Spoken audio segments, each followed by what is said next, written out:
త్వరలోనే కూడా పిఠాపురం వస్తున్నారు. మా పిఠాపురం ప్రజల యొక్క అదృష్టం ఈవేళ పిఠాపురంలో మేము గెలిపించుకుని పవన్ కళ్యాణ్ గారిని ఈవేళ ఆ సీట్లో చూడడం నాకు జన్మ ధన్యమైంది. ఎంతో ఆనందంగా ఉంది.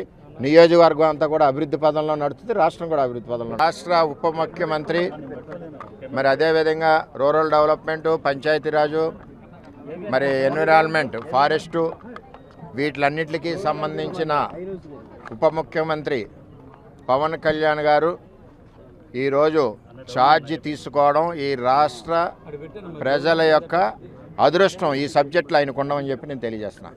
ఎంచేదంటే 10 ఏళ్ళ నుంచి పవన్ కళ్యాణ్ గారు ప్రశ్నిస్తూ ఉన్నారు ప్రభుత్వాలని.